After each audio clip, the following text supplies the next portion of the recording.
Olá, meus amigos. Nós estamos iniciando mais um programa pela Rede Luz Espírita, Papo do Bem.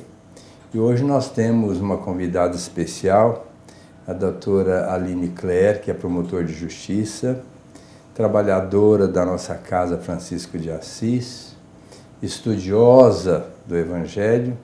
E hoje nós vamos conversar um pouco sobre a importância do estudo do Evangelho do Novo Testamento, um trabalho que ela já tem feito aqui através da nossa Rede Luz Espírita, no estudo do Novo Testamento por Emmanuel. Eu quero agradecer, Aline, a sua participação. Eu que agradeço. E vamos conversar um pouquinho sobre o assunto, tem muita coisa para falar, e a palavra é sua. Muito obrigada, doutor Aguinaldo. É muito gratificante estar aqui, ser chamada para o trabalho. Eu acho que não tem nada melhor do que isso. E o porquê da importância do Novo Testamento, né? Jesus, Novo Testamento, que nós pensamos sobre o Novo Testamento? Jesus. Jesus desce das esferas celestiais para nos ensinar.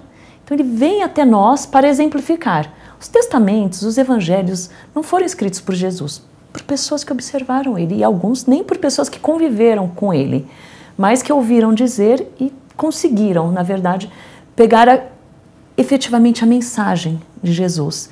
E qual a importância disso? Estamos há 2000 anos, mais de 2000 anos aqui, e ainda não entendemos a importância da mensagem de Jesus.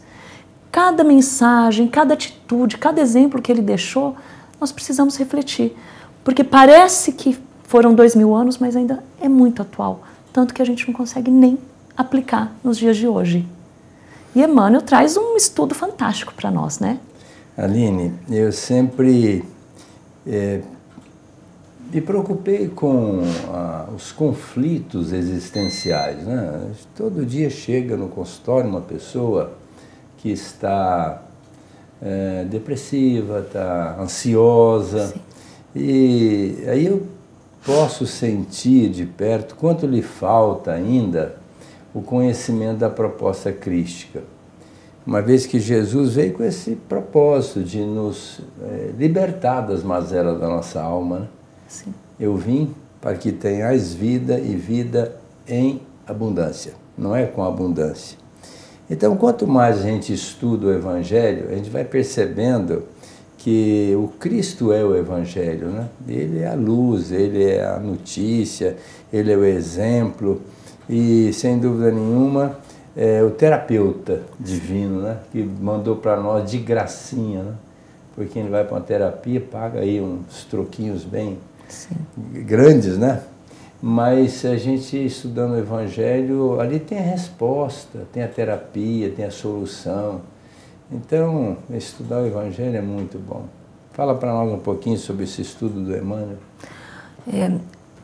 Saulo Silva, ele fazia estudos na casa dele, Evangelho no Lar, e eles foram colecionando todos os comentários de Emmanuel nas psicografias de Chico, né, nos livros, e foram catalogando.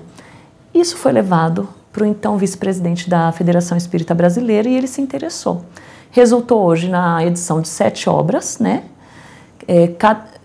Cada uma de acordo com o evangelista e somente dos comentários de Emmanuel a respeito dos evangelhos. Então nós temos Marcos, Lucas, Mateus, cartas de Paulo, e são 7 obras fantásticas que à nossa disposição para nós estudarmos, para nós aprendermos um pouco mais do amor. E o Emmanuel é um expert no assunto, né? Sim. Porque em tempos idos, já na Fundação de São Paulo, já era um Frei Manuel da Nóbrega, né? Já era um religioso. Sim. Que veio com a proposta de trazer para nós subsídios para nos religar a Deus. E depois reencarnou, vem como Emmanuel depois, na parceria fantástica com Chico, falando sobre as passagens evangélicas nas cartas de Paulo, né? Os Atos dos Apóstolos e assim por diante. Então, quanto mais a gente estuda, mais a gente percebe que a gente sabe muito pouco e tem à mão um professor, né? Que sabe muito, que didaticamente coloca as coisas muito claras que é um tradutor da proposta de Jesus, não é? Sim.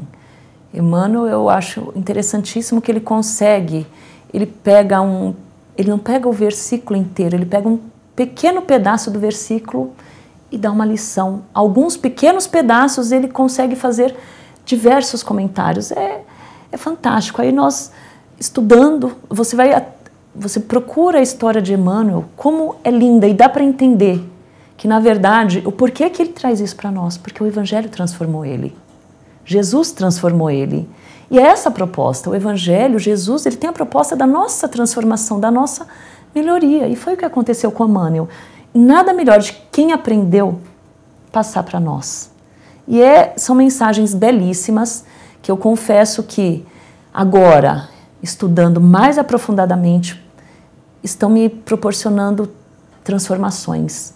Estão me proporcionando outros pensamentos, outros entendimentos, porque cada vez que nós lemos algo, nós lemos diferente, até mesmo por conta da maturidade. É o processo de maturidade, de transformação, e aos poucos que isso acontece, por isso que é importante esse estudo. O que nós lemos hoje, daqui a um ano, não vai ser igual. Nós precisamos reler, entender, e acima de tudo, eu acho que isso que é o importante da proposta de Jesus, aplicar, viver. Somos cartas vivas, não somos? Nós precisamos viver essa proposta. Não vamos conseguir viver do jeito que Jesus viveu ainda, porque ele é o nosso modelo e guia, ele foi o modelo mais perfeito que passou por nós aqui. Mas um passo por vez, né? E exatamente retratando a misericórdia de Deus, né? Porque se nós fôssemos fazer esse processo de evolução sem ter um paradigma, sem ter um modelo, né, como está lá no Livro dos Espíritos, que é Jesus, nós iríamos perder muito tempo e iríamos nos debater bastante.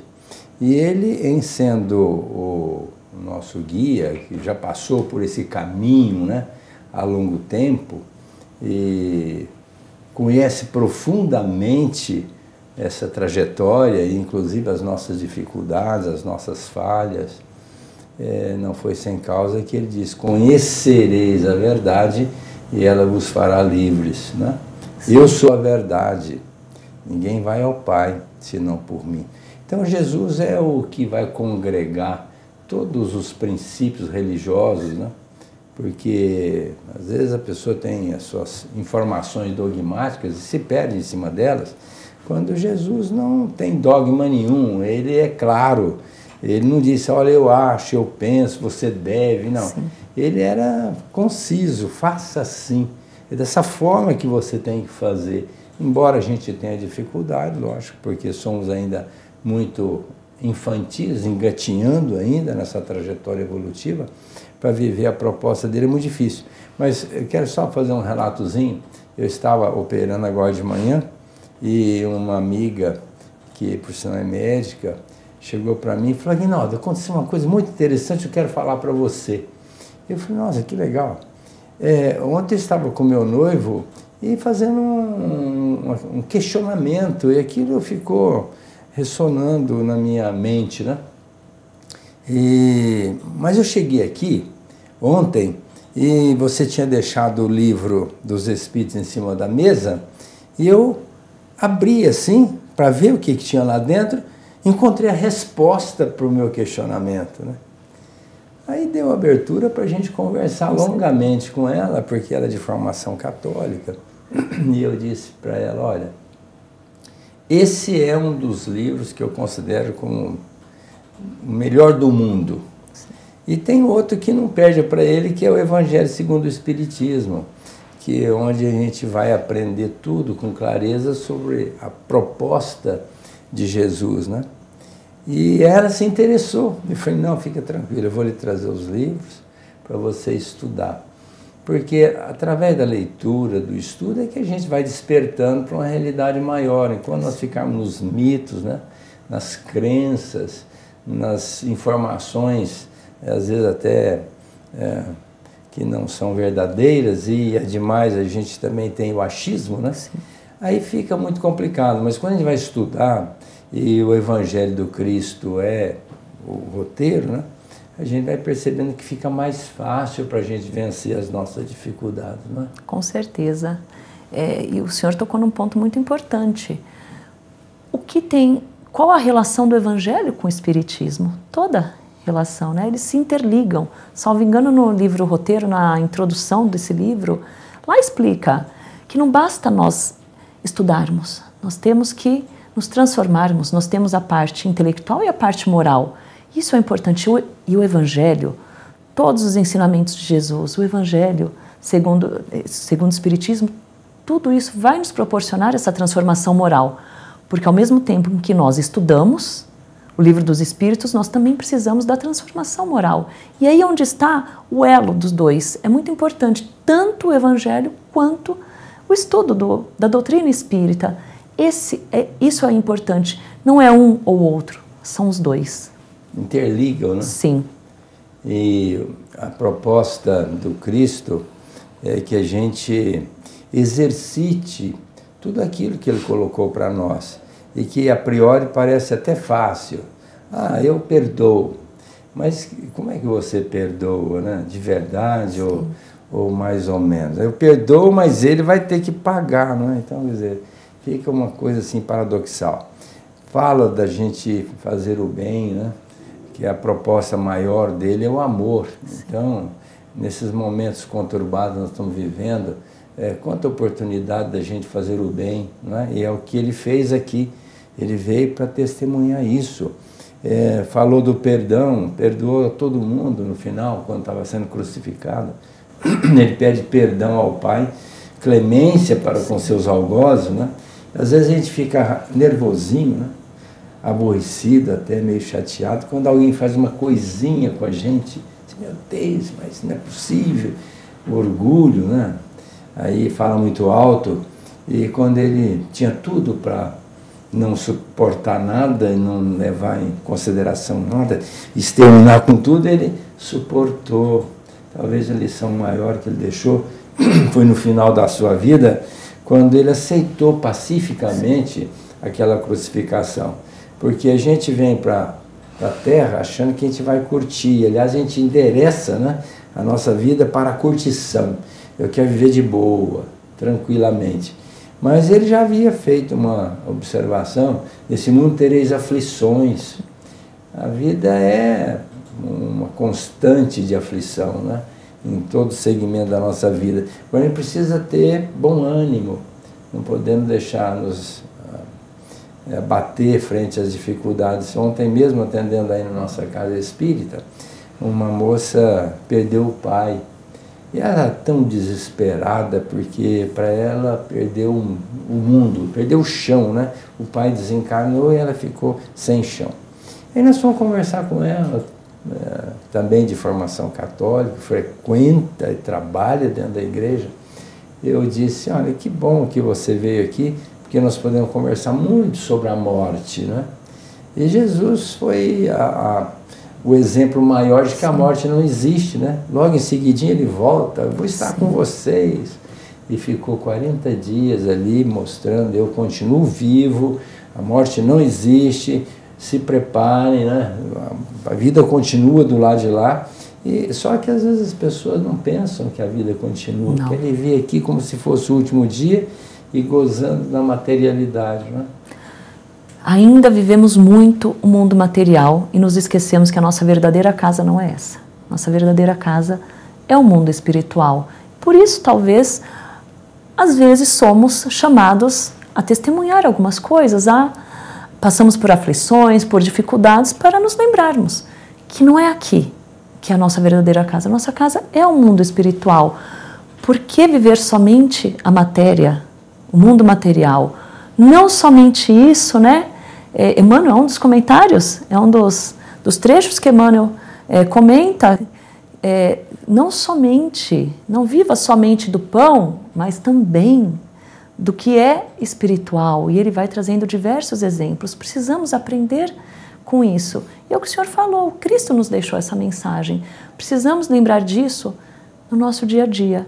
E quando nós não conseguimos lembrar isso no dia a dia, que a matéria está tão presente em nossas vidas, nós precisamos aprender a ouvir as mensagens que vêm ao nosso lado através das dificuldades, através de diversas formas, para que nós nos lembremos que a nossa vida verdadeira é a espiritual e não essa. Estamos aqui para colocar em prática a lição que aprendemos. Essa é a nossa escola prática, né? Quando Emmanuel comenta no livro Seiva de Luz que a aflição bem trabalhada gera tranquilidade, como a pessoa que busca tranquilidade, abstendo-se da aflição, gera aflição a posteriori, o que a gente percebe é exatamente isso.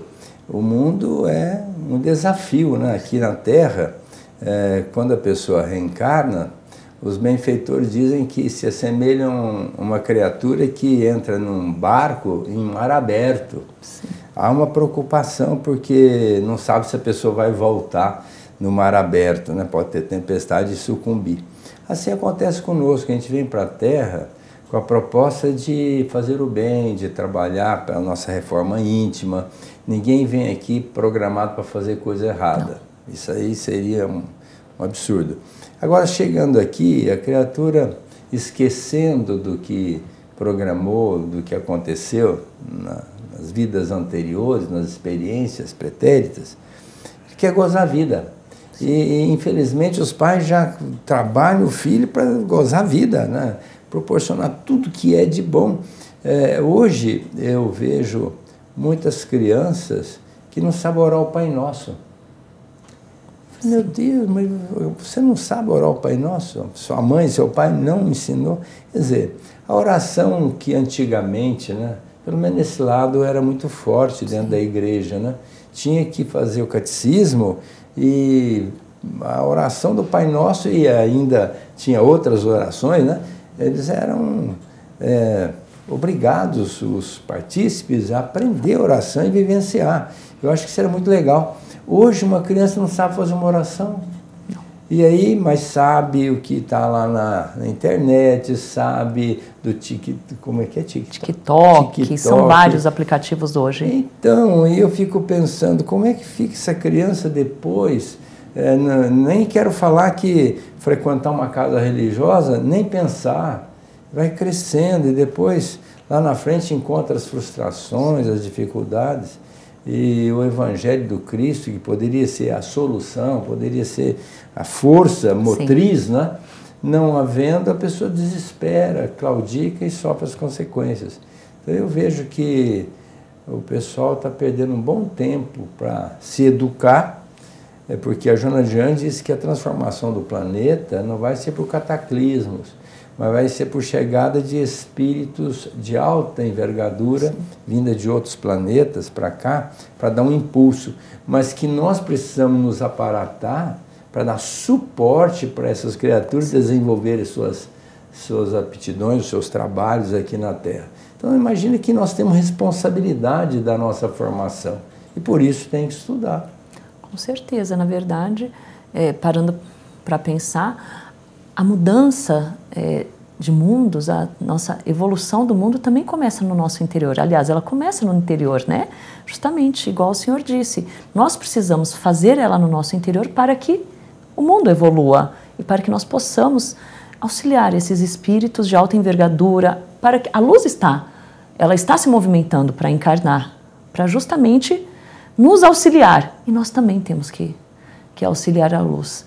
E como o senhor disse, precisamos preparar as nossas crianças. É de suma importância, porque elas são o nosso futuro. Elas precisam aprender a fazer uma oração, aprender o que é o bem, aprender a tomar as decisões certas. Eu converso muito com os meus filhos, eu falo assim, errar nós vamos, eu não tenho dúvida disso, porque somos imperfeitos, iremos errar muito, mas o mais importante, quando erramos, é reconhecermos o nosso erro e consertarmos. Vamos cair, temos que aprender a levantar. A vida não vai ser somente facilidades, e são as dificuldades, essas quedas, esses erros que vão nos ensinar, que vão nos fortalecer e nos transformar. Eu converso muito com eles, vamos aproveitar cada uma das nossas quedas para nós crescermos, para nós nos fortalecermos. E quando a gente aprende a cair, quando a gente aprende o bem sofrer, tudo fica mais fácil. A resiliência, eu acho que o processo de resiliência, ele auxilia muito. Ele é um facilitador se nós soubermos entender ele, querermos entender, né? Sairmos da postura de reclamação e partirmos para uma postura de entendimento. E qual é o melhor entendimento? Lembrarmos da vida de Cristo. Lembrarmos de tudo que ele passou, de tudo que ele nos ensinou. E precisamos lembrar disso diariamente. Por isso que o estudo é muito importante. Lembrando que se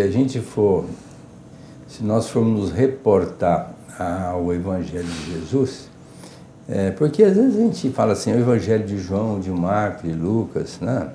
Qualquer um dos evangelistas, mas o Evangelho é o Cristo vivo, né? Ele veio aqui e mostrou para nós, assim, ipsis liter, do começo ao fim, o que é o Evangelho, o que é essa boa nova, essa notícia alvissareira para nós, na vivência.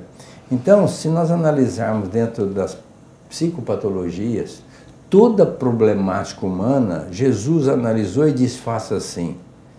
Acontece que a pessoa não estuda em profundidade essa proposta de Jesus, não é? Se a gente for analisar qualquer problemática, hoje nós estamos vivendo um momento de ansiedade, por exemplo. O século passado praticamente foi o século da depressão. Esse século está iniciando como sendo o século da ansiedade. Sim. E o que Jesus disse? Não vos inquieteis pelo dia de amanhã, basta cada dia com o seu problema. Quem olha para trás não é digno do reino dos céus. Se alguém convidar a caminhar uma milha, caminhe as duas. Não mostrou que o mundo é de aflição, mas que a gente tivesse bom ânimo. Então Jesus veio como terapeuta, veio como médico, como psicólogo, veio como um entendido como ninguém de toda a problemática humana. Então estudar o Evangelho de Jesus seria um bom preparo para a nossa transformação e um bom aproveitamento da nossa existência aqui na Terra. Então, não estudar é realmente complicado. Eu digo que há duas situações em que nós consideramos da criatura ser analfabeta. Quando a pessoa não estuda, ela é analfabeta pelo aspecto letivo. E outro analfabetismo é não conhecer a doutrina espírita. Porque, como disse o Emmanuel, estudar Kardec para entender Jesus. Nós precisamos estudar bastante Kardec dentro da sua proposta para a gente entender Jesus. Porque às vezes a pessoa não entende algumas coisas de Jesus, né? E quando ele disse, quem não odiar o pai e a mãe, o filho, quem quer que seja, não serve para ser meu discípulo. Se a gente for ater a palavra, é muito pesado, né? Quem não odiar, mas dentro do próprio Evangelho está lá no capítulo Moral Estranha, quando o benfeitor vai dizer que odiar, à época do Cristo, significava amar menos. Então Jesus não falou odiar, falou amar menos. Quem não amar menos um parente do que a mim não serve para ser meu discípulo. E eu acho que Jesus, força de expressão, tem absoluta certeza de que Jesus estava certo, porque se ama Jesus acima da família, ama muito a família. Se ama a família mais do que Jesus, ama pouco a família, né? Então é interessante a gente estar valorizando o Cristo em nossas vidas. Não foi por acaso, nem um capricho divino, não foi uma situação assim inusitada, não, foi um programa. Jesus veio com uma dádiva divina, uma misericórdia divina, um programa divino, para nos mostrar que nós somos espíritos amados, filhos de Deus, com um destino único, que é a nossa perfeição, mas a gente tem que se esmerar por isso, e não dizer que não tem um exemplo, que Jesus foi realmente o exemplo a ser seguido, né? Precisamos fazer a nossa parte, né? Estudar, colocar em ação, repensar. É muito importante que coloquemos em ação, vamos estudar, que nem o senhor mesmo disse, interpretar. O estudo demanda interpretação. Não vamos simplesmente ler ao pé da letra e entender aquilo, porque o Evangelho foi escrito há muito tempo. As traduções também às vezes elas não trouxeram a riqueza de detalhes da língua na qual ele foi escrito. Haroldo Dutra Dias, a convite da Federação Espírita, ele fez uma tradução. Ele foi estudar a língua grega para conseguir fazer essa tradução, e é muito interessante. Eu peguei o evangelho, essa coleção do Evangelho por Emmanuel, que eu comecei a fazer o estudo, ela segue a tradução do Haroldo Dutra Dias. É muito interessante se você começar a comparar as traduções, a forma como cada um faz a sua tradução. Porque são pequenas palavras que podem ter diversas interpretações. Por isso que é importante pararmos para pensar, para refletir, não simplesmente ler. Ler é fácil. Estudar, que é o difícil, e viver também, né? Mas nós precisamos começar a exercer isso. Precisamos urgentemente.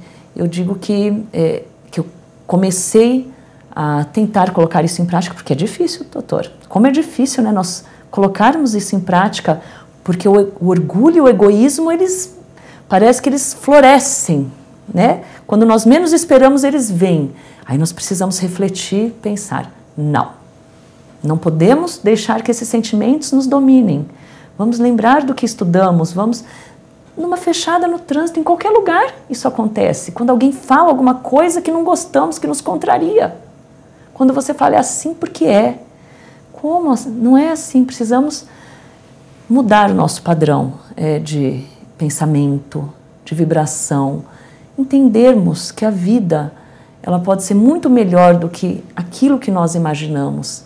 Sairmos dessa postura de reclamação, de somente pensar nas coisas negativas. No mundo das mídias sociais, doutor, em que só se posta aquilo que é felicidade, talvez aí também esteja essa questão da ansiedade. O outro é tão feliz e eu não sou, mas não é assim. Nós precisamos refletir também nisso, naquilo que nós vemos. Vamos estudar e aprender a refletir, vamos olhar essas mídias sociais e aprender a refletir sobre elas, que não é só assim. Cada um tem a sua dificuldade, só que nós não queremos nos colocar em contato com ela para que possamos aprender. Eu acho que isso hoje é um fator que complica muito essas mídias sociais, e nós precisamos saber, elas vêm para o nosso bem, mas como estamos utilizando elas? Esse é o problema. Aline, muito obrigado pela sua participação, muito interessante. Volte mais vezes a estar aqui conosco. E finalizando nosso programa, convidando vocês para participarem na semana que vem conosco, com o novo Papo do Bem, desejando muita paz e muita harmonia a todos.